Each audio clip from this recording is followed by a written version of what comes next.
10 years on from the financial crisis, have the authorities done all they can to put us back on our feet? Sean Corrigan from Cantillon Consulting joins us now with more of where we are, because it seems to me that we're bumping along the bottom at the moment. Opportunities are there because no one pays too much the debt they take on board. And then questions have to be asked as to where do we go if interest rates do start to rise. What do you think of the last 10 years? How have the authorities dealt with what happened back in 10 years ago? Well, one can make an argument that given the scale of the crisis and the enormity that central bank action in a system where central banks are inherent in an institutional setting, if we're there, they probably had to do something. They had to stop the immediate liquidity rot spreading. But of course, what they should have done is there shouldn't have just been one Lehman, there should have been a lot. We should have cleared the deadwood. I mean, 10 years on, let's take the Italian banking system, still lumbering under the bad debts built up in the decade before 2007-8 first erupted. And so the longer that's gone on, that's been part of the reason why low growth has perpetuated itself.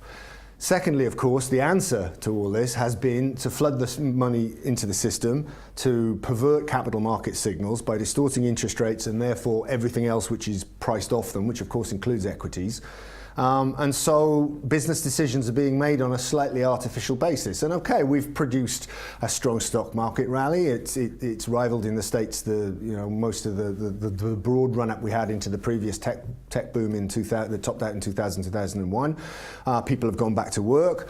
But we all know the underlying feeling malaise. It dominates the news headlines, it dominates the political agenda. And I would argue that's because central banks didn't get out when they should have done very early on. And the reason is, they all were worried about what supposedly the Fed did wrong in 1931-33, when the Fed didn't respond quickly enough, supposedly to the post-crash environment there. But then in 1937, there was a partial, half-hearted attempt at fiscal and monetary tightening, and the economy fell off a cliff for 12 months. And the fear of 37, the ghost of 37, is what's kept them in the game. But of course, the longer they go, the more that they're keeping this spectre alive. Let's take your point about the should have been 10 more Lehmans than we got. At a macro level, that's fine. At a micro level, that's massively damaging. You get a lot of people going bankrupt. Individuals are losing cash, hard-earned money, and they'll have complete lack of faith in the system. How do you get round that?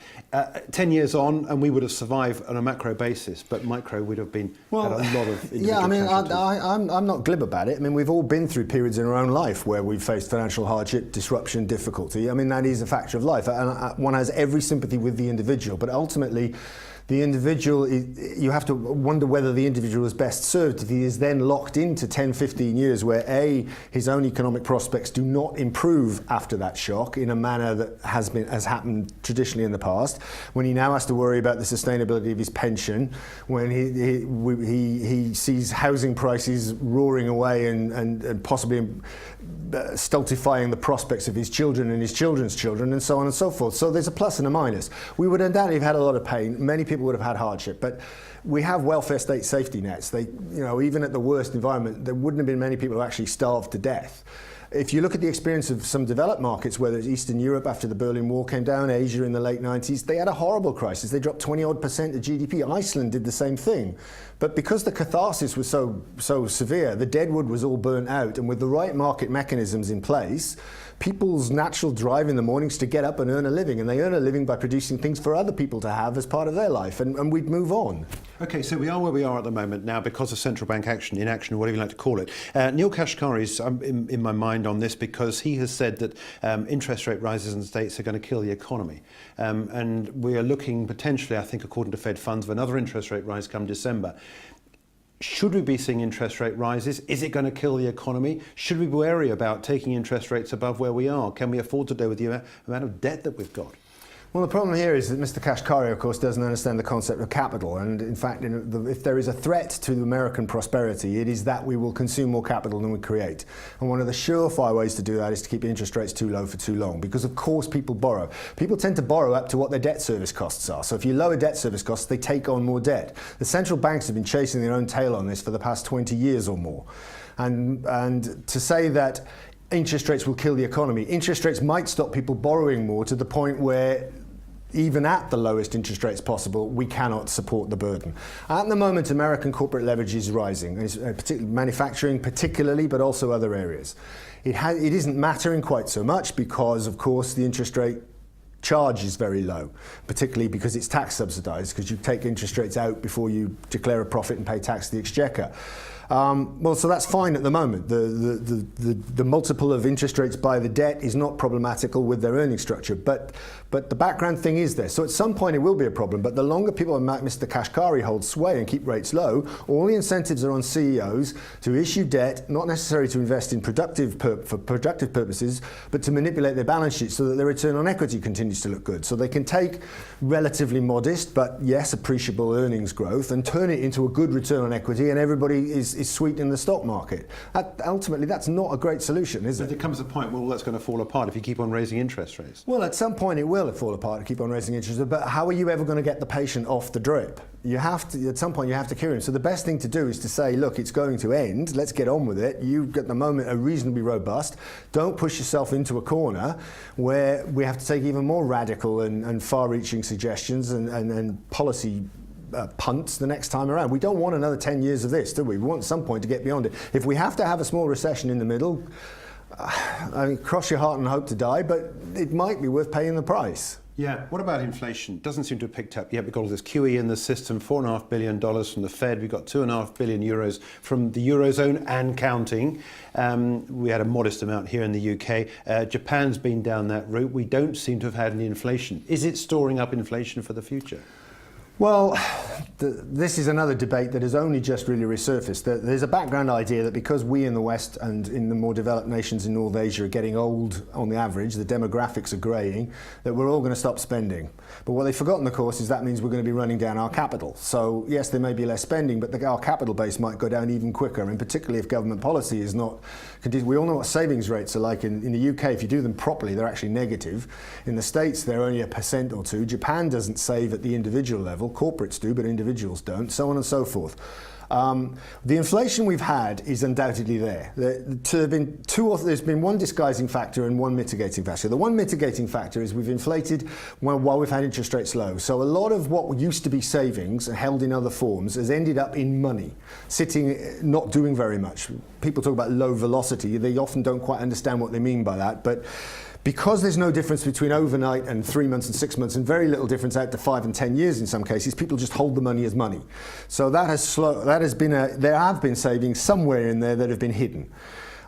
Secondly, the mitigation is we've had a productive revolution. We've introduced, 2-3 billion people around the world to the new ways of doing things, and they've all competed and they've all found better and cheaper ways of doing it, and we're actually benefiting from that.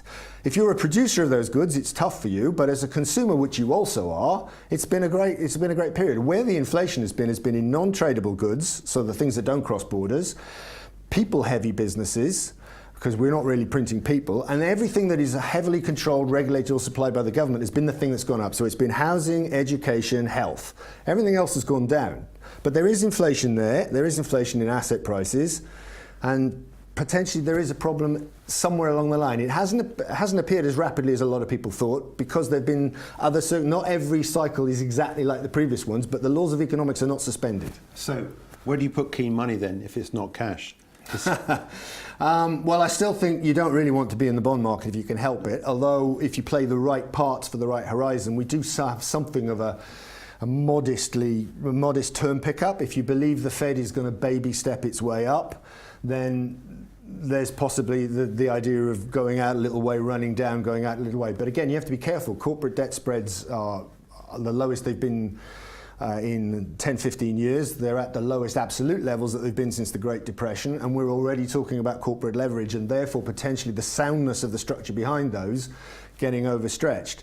So it is a quiet game still at the moment for holding equities. They've repeated the move that they did back in the 2000s, and we obviously have lots of hot stocks that you don't want to be anywhere near because they're momentum trades. But in the background, it's very hard at the moment to find anywhere you can't take 80% of your money out of the market. It has to be somewhere. And at the moment, again, they're still the least worst possibility. But I think you mustn't have unrealistic expectations. We're in a world where they're priced at a level where big long-term returns are probably behind us. But for the moment, there's no absolute dark cloud on the horizon which would tell you to head for the hills. US raising interest rates, Eurozone looking like it's going to start doing something. Euro-based assets, dollar-based assets? Well, yeah, Europe's had its partial recovery, but again, it comes back to the question we started with: how much of the European recovery is due to genuine entrepreneurship and the hard work of the people in those factories and offices, and how much is simply because the European Central Bank continues to print too much money? We had a horrifying comment by Mario Draghi the other day, where in his usual somewhat arrogant manner, he said, "It's not our job to prick local bubbles." What he means is, effectively, reading between the lines, is I know all you guys in Northern Europe have rates far too low to be healthy, particularly look at your property markets, but you deal with those. I'm looking after the Italian and the Spanish banking system because that's the key to European integration. And that's a horrible basis on which to run policy. So for now, yes, yet again, European business has come off the trough and is doing okay. But you must bear in the back of your mind how much of this is artificial. Now, that artificiality could last for 10 years, so you can't miss it entirely, but you just have to retain a slightly sceptical look at it. Yeah, all about timing. Yeah, of course. Sean, we've got to leave it there, but thanks for joining us. Sean Corrigan from Cantillon Consulting with a macro look at where we are 10 years on from the financial crisis.